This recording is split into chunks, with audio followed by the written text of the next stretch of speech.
Good morning. Here I am with the hair that I got from Angela Plicka. It is very tightly coiled, kinky hair, and it comes sewn together at the top in a weft. So the first step is for me to gather my tools. So I have a pair of scissors with the weft.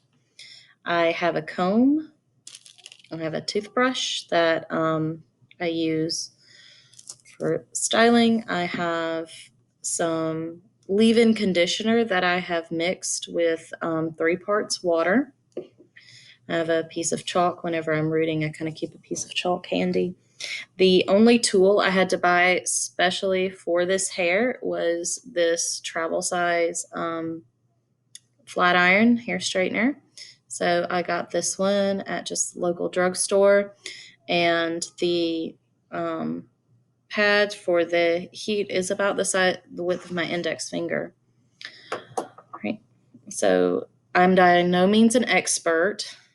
Again, there's probably better ways to do this than how I do it, but I have gotten a couple of questions and I like to be helpful. So showing you what I can, because it was quite a steep learning curve for me. It took me about a week to figure all this out. So what I do is I take a single lock of the hair, and from where I cut it off the weft, I could just kind of stretch it. Then take my little flat iron here, and I flat iron the top. Okay. And for Lewis, which is the baby I've been working on lately, I didn't want him to have like super long hair. I wanted it to stay kind of close to the scalp. Plus, I wanted to get the most use out of the hair that I have because, as I said, I've encountered quite a steep learning curve. So I feel like I've wasted more hair than necessary. So what I do is I count about 3 coils. So 1, 2, 3, and then I cut it off of the lock, put the lock to the side because I'll get at least 3 more usable sections. So this is the first section. So once I've cut it, I then trim off a good bit of the straightened hair because it's not useful to me anymore. I'm gonna get my head, Lewis's head, right? And again, not an expert, but so far this has been working for me, and I am mostly getting mono rooting this way. So I have a 40 gram crown needle, which I normally work with a 46 gram. And so this is the largest needle I had.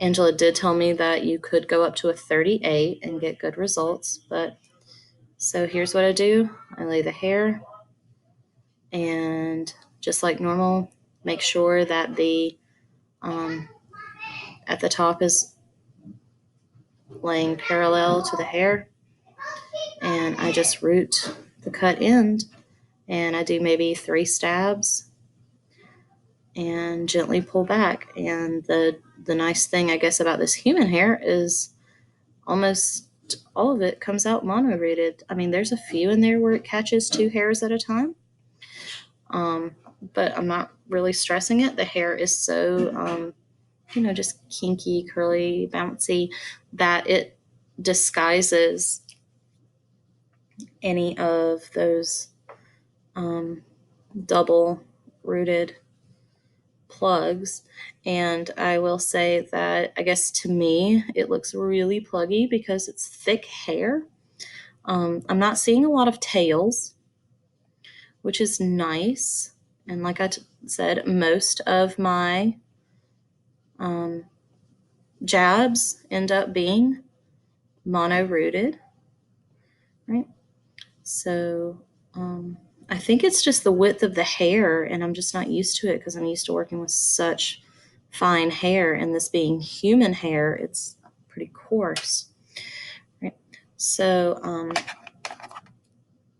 gonna go through and periodically trim the ends. It does get, a little pulled out of shape.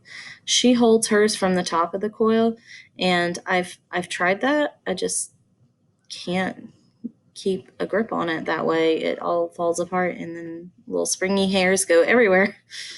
Like when the Mad Hatter at Alice's Tea Party opens that pocket watch and springs just go everywhere. That's kind of like what the hair does to me. And now, so Angela did say, do not wet it and brush it. So I do just kind of gently dry brush it, just whoosh, whoosh, whoosh, out of the way. I do have to work. So I am right-handed, so I do have to work from right to left. Otherwise, the hairs kind of keep the cut end from laying down on the vinyl, and that makes it really hard for the needle to grab the hair and to make it stay once rooted. So, like I said, I get about 3 usable little coils per lock, and I'll just kind of go through and root. It's firmly in the head, so that's another nice thing as opposed to alpaca.